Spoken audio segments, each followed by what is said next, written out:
সাল্লাল্লাহু তাআলা আলাইহি ওয়াসাল্লাম বলেন, অভিভাবকদেরকে লক্ষ্য করে বলি, আপনার মেয়ে বেপরদা হয়ে চলে, আপনার মেয়ের কাপড় ভালো নয়, আপনার মেয়ের কাপড় আপনার উলঙ্গর মতো পরিধান করে থাকে, এর দায় হচ্ছেন আপনি।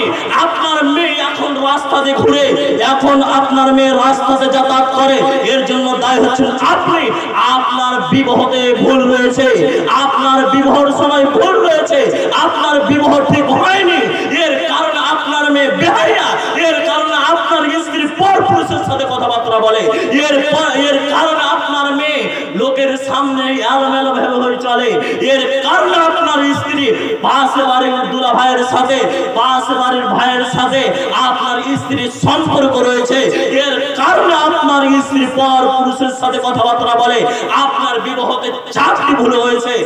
এক, আপনার ক্ষমতা নাই, এরপরে আপনি বিবাহ করেছেন।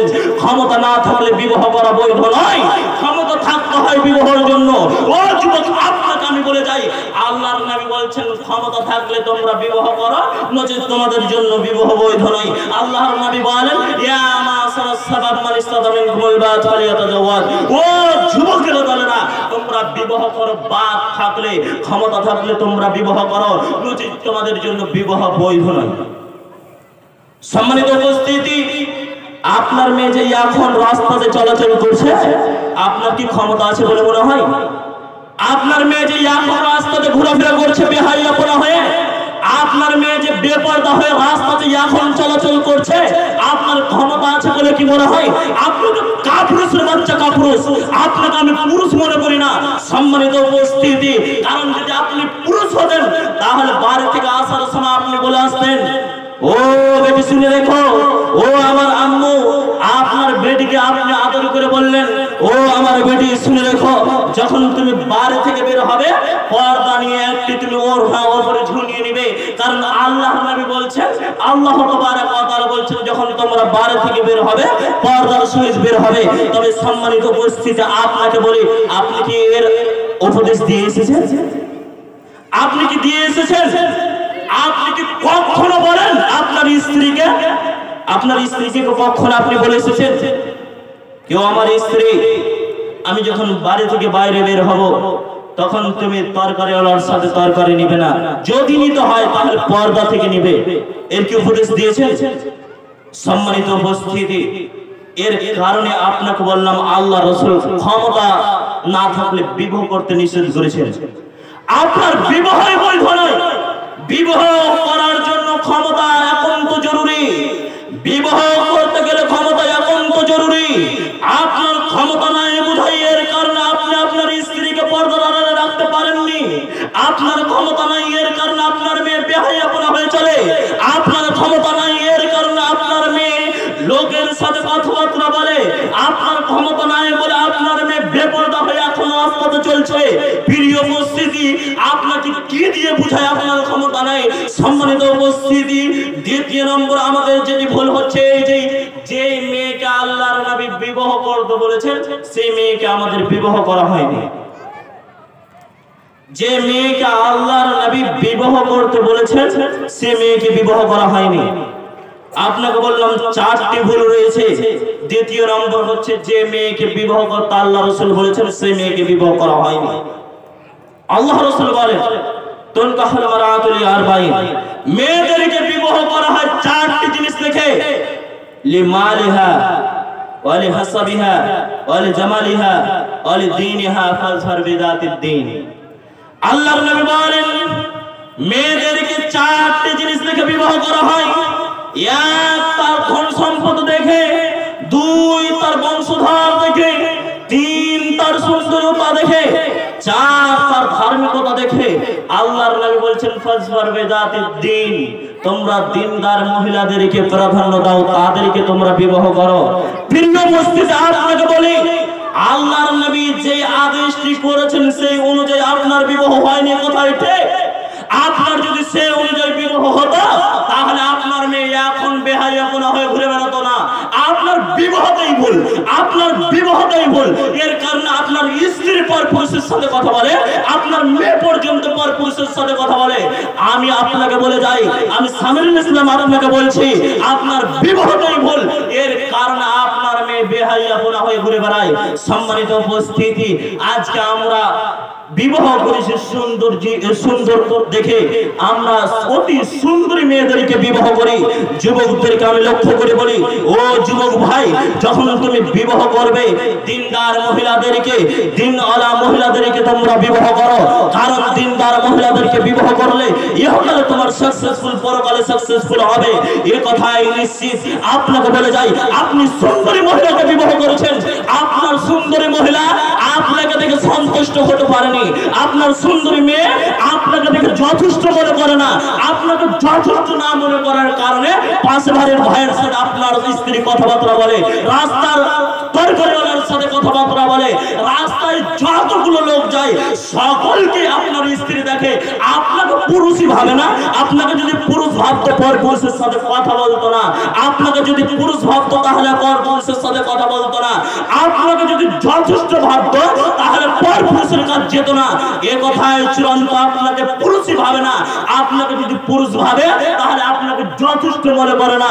সম্মানিত উপস্থিতি, এর কারণে আপনাকে বলে যাই, আপনি দিনদার মহিলাদেরকে বিবাহ করুন। যে কথা আল্লাহর নবী বলছেন দিনদার মহিলাকে বিবাহ করতে, তোমরা 4টি জিনিস দেখে বিবাহ করো, আমি আল্লাহর নবী 3টিকে ছেড়ে দিলাম, তোমরা দিনদার মহিলাদেরকে বিবাহ করো। প্রিয় উপস্থিতি, আমরা যখন বিবাহ করব আমাদের করণীয়টা হচ্ছে দিনদার মহিলাদেরকে বিবাহ করা। সম্মানিত, ওয়াহরহর আমাদের স্ত্রী, আমাদের বেটি জিনার কর্মে লিপ্ত হয়ে যায়, পর পুরুষের সাথে কথাবার্তা বলে। নাম্বার 3, আপনার বিবাহের ভুলের সেটা হচ্ছে বাসর ঘর আপনার শরীয়ত মোতাবেক হয়নি, শরীয়ত মোতাবেক আপনার বাসর ঘর হয়নি। এর কারণে আপনার স্ত্রী এমনটা করে, এর কারণে আপনার ছেলে মেয়ে এমনটা করে। আপনার মেয়ে বেপরদা হয়ে থাকবে মানে আপনি কি কাপুরুষ? আপনি কি কাপুরুষ? আপনার মেয়ে বেপরদা হয়ে থাকবে? প্রিয় উপস্থিতি, আপনার 3য় নম্বর বিবাহতে যেটা ভুল সেটা হলো বাসর ঘর শরীয়ত মোতাবেক হয়নি। বাসর ঘর শরীয়ত মোতাবেক হয়নি এর কারণটা আপনাকে বলি। আপনি যেই দিন বাসর ঘর সাজাতে দিয়েছেন সেই দিন বাসর ঘর আপনার ভাবি সাজিয়েছে, যেই দিন আপনি বাসর ঘর সাজাতে দিয়েছেন সেই দিন আপনার কাকতো বোন বাসর ঘর সাজাই।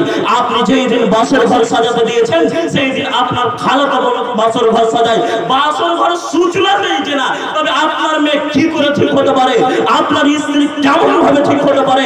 আপনি একজন জেনাকারী পুরুষ, আপনি তো ঠিক নয়, তাহলে কি করে আপনার মেয়েটা ঠিক হতে পারে? আপনার কাছে এর প্রশ্ন ছেড়ে দিলাম। সম্মানিত উপস্থিতি, 4 নম্বর হচ্ছে বাসর ঘরে যে দোয়া পড়তে হয়, বাসর ঘরে যে দোয়াটি পড়তে হয় সেই দোয়া আপনার পড়া হয়নি। সম্মানিত উপস্থিতি, বাসর ঘরে যে দোয়াটি পড়তে হয় এই জায়গায় আপনি ভুল করেছেন। আপনি দোয়া শিখেননি, শয়তান আপনার এবং আপনার স্ত্রীর মধ্যে প্রবেশ করেছিল। আপনার দ্বারা যা হয়েছে শয়তানের চক্রান্ত হয়েছে। শরীয়ত মোতাবেক আপনি আপনার আহলিয়ার কাছে, পরিবারের কাছে যাননি, দোয়াতে ভুল করেছেন। এর কারণে আপনার স্ত্রী, আপনার ছেলে মেয়ে আপনার বেপরদা হয়ে চলে। সম্মানিত উপস্থিতি, এই 4টি হচ্ছে আমাদের বিবাহতে ভুল। এর কারণে আমাদের মেয়েরা, এর কারণে আমাদের স্ত্রীরা রাস্তাতে চলাফেরা করে, এর কারণে আমাদের মেয়েরা রাস্তার মধ্যে চলাফেরা করে। সম্মানিত উপস্থিতি, আল্লাহর নবী জনাবে মুহাম্মদ রাসূলুল্লাহ সাল্লাল্লাহু তাআলা আলাইহি ওয়াসাল্লাম আপনাকে বলেন, আম্মার ইবনে ইয়াসির রাদিয়াল্লাহু তাআলা আনহু তিনি বলেন, আন আম্মার ইবনে ইয়াসির রাদিয়াল্লাহু তাআলা আনহু قال قال রাসূলুল্লাহ সাল্লাল্লাহু আলাইহি ওয়াসাল্লাম সালাসাতুন লা ইয়াদখুলুনাল জান্নাত আবাদা। 3 শ্রেণীর ব্যক্তি কখনো জান্নাতে যাবে না। আল্লাহর নবী বলেন 3 শ্রেণীর ব্যক্তি কখনো জান্নাতে প্রবেশ করবে না। 3 শ্রেণীর ব্যক্তি কখনো জান্নাতে প্রবেশ করবে না। এক আদ-দায়ুস, আল্লাহর নবী বলেন দায়ুস ব্যক্তি জান্নাতে প্রবেশ করবে না। আপনাকে বুঝাই দায়ুসকে, আপনি রাস্তাতে বসে রয়েছেন, আপনার বাড়ির দরজার সামনে আপনি চেয়ার নিয়ে এইভাবে বসে রয়েছেন। আপনি চেয়ার নিয়ে বসে থাকাকালীন আপনার মেয়ে আপনার সাইড দিয়ে চলে গেল, আপনার মাথায় কাপড় নাই, উঁচু স্যান্ডেল কিনে খটখট করে আপনার মেয়ে যাচ্ছে, ঢং ঢং করে হেঁটে যাচ্ছে, আপনি কিছুই বললেন না, আপনার কিছু আসে যায় না। আপনার স্ত্রীকে আপনি বেহায়া আপনার সুযোগ দিয়েছেন, আপনার স্ত্রীকে আপনি বেহায়াপনার সুযোগ করে দিয়েছেন, আপনার মেয়ে রাস্তাতে চলে, আপনার মেয়ে স্কুল কলেজ যায় বেহায়াপনা হয়ে, আপনার মেয়ে পর্দার সহিত যেতে পারেনি। আল্লাহর নবী বলছেন এই লোকটি হলো দায়ুস। দায়ুস হচ্ছে সেই লোকটি যে লোকটি বাড়ির দরজায় বসে রয়েছে, বাড়ির দরজায় বসে থাকার পরে ঢং ঢং করে তার মেয়ে হেঁটে গেল, তার কিছু আসে যায় না। আপনি কি কাপুরুষ? আপনি কাপুরুষ রে বেটা, কাপুরুষ। আপনাকে পুরুষ আমি ভাবি না, কারণ যদি আপনি পুরুষ হতেন, যখন আপনার মেয়ে বাড়ি থেকে বের হলো তখন আপনাকে বাধা দিতে হতো। সম্মানিত উপস্থিতি, আপনি নিজেকে মুসলমান দাবি করেন, আপনি যদি মুসলমান দাবি করতেন এমনটা হতো না। আপনি কি ইহুদির বাচ্চা মনে করেন নিজেকে? আপনি কি নাসারার বাচ্চা মনে করেন? আপনার শরীরে কি রক্ত নাই? প্রিয় উপস্থিতি, যদি আমরা এমনটা করতাম তাহলে আমাদের স্ত্রীরা পর্দার আড়ালে থাকতো। আমরা আমাদের জন্য আল্লাহ রাসূল বললেন দায়ুস ব্যক্তি জান্নাতে যাবে না। দ্বিতীয় নম্বর হচ্ছে অরিজিনাতুল মিনান নিসা, পুরুষের বেশধারী নারী, পুরুষের জুতো স্যান্ডেল পরিধানকারী এমন নারী যেই নারী পুরুষের জুতো স্যান্ডেল পরিধান করে। তৃতীয় নম্বর হচ্ছে অমদমিনুল খাব, যেই ব্যক্তি নিয়মিত নিষেধার দ্রব্য পান করে, যেই ব্যক্তি গুল সিগারেট পান করে, যেই ব্যক্তি তাম্বাকু পান করে, এই ব্যক্তি জান্নাতে যাবে না, কখনো যাবে না। কথা আল্লাহ রাসূল বলেন। শেষ হাদিস আপনার সামনে অনুবাদ করি, শেষ হাদিস আপনার সামনে অনুবাদ করি। আল্লাহর নবী জনাবে মুহাম্মদ রাসূলুল্লাহ সাল্লাল্লাহু তাআলা আলাইহি ওয়াসাল্লাম বলেন, আল্লাহর নবী জনাবে মুহাম্মদ রাসূলুল্লাহ সাল্লাল্লাহু তাআলা আলাইহি ওয়াসাল্লাম বলেন, জারি রাদিয়াল্লাহু তাআলা আনহু হাদিসের বর্ণনাকারী, আন জারি রাদিয়াল্লাহু তাআলা আনহু قال قال رسول الله صلى الله عليه وسلم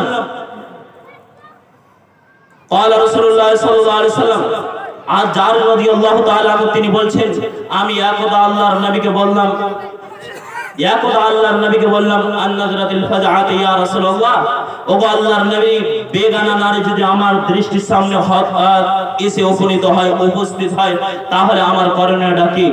আল্লাহর নবী বলছেন, জার রাদিয়াল্লাহু তাআলা তিনি বলছেন, ফামারানি আন আসরিফা বাসারি। জার রাদিয়াল্লাহু তাআলা আনহু বলেন, আল্লাহর নবী আমাকে বললেন, ও জারির, তোমার চোখকে তুমি নত রাখবে। দ্বীনি বৈঠকের মুসলমান ভাই আপনাকে বলি, ও যুবক ভাই আপনাকে বলি, যেমন বেহায়া নারী তেমন বেহায়া পুরুষ। এখন দেখুন নারীদের পিছনে হাজারো যুবক ছেলে ঘুরে বেড়ায়, হাজারো যুবক ছেলে নারীর পিছনে ঘুরছে। এর জন্য দায় হচ্ছে বাবা মা। আর জার রাদিয়াল্লাহু তাআলা আনহু বললেন, হঠাৎ যদি পড়ে যায় আল্লাহর নবী আমার করণীয়টা কি? জার রাদিয়াল্লাহু তাআলা আনহু আল্লাহর নবী বলছেন, তুমি তোমার চক্ষুকে হটিয়ে নেবে, চক্ষুকে নিচে রাখবে। দ্বীনি বৈঠকের মুসলমান ভাই, দ্বীনি বৈঠকের মুসলমান বোন, হাজারো পুরুষের সাথে আপনার কথাবার্তা হয়, হাজারো মেয়ের দিকে দ্বীনি বৈঠকের মুসলমান ভাই তুমি তাকাও, তাহলে তুমি কি করে জান্নাত লাভ করতে পারো? কি করে তোমার ঠিকানা জান্নাত হতে পারে? দ্বীনি বৈঠকের মুসলমান ভাই, আপনার কাছে শেষ অনুবাদ করে শেষ আপনার কাছে দাবি রেখে যাই, আপনি আপনার চক্ষুকে নত রাখুন। আল্লাহর নবী বলছেন, চক্ষুকে নত রাখলে আমি তার জন্য কাল কিয়ামতের মাঠে জান্নাতের জামিন হব। অতএব আপনার কাছে শেষ দাবি রেখে কি সকলেরকে আপনাকে বলি, আপনি আপনার মেয়েকে, আপনার স্ত্রীদেরকে পর্দার আড়ালে থাকার উপদেশ দেন। আপনিও জান্নাতে যাবেন, আপনার স্ত্রীও জান্নাতে যাবে, আপনার পরিবার আদর্শ পরিবার হবে। যুবক ভাইদেরকে বলি, বিবাহ করার সময় দিনদার মহিলাদেরকে বিবাহ করতে হবে, তবে সংসার সুখী হবে, কথাই ঠিক। এবং চোখের হেফাজত করতে হবে, চোখের হেফাজত করলে কাল কিয়ামতের মাঠে জান্নাত লাভ করতে পারবো। আল্লাহ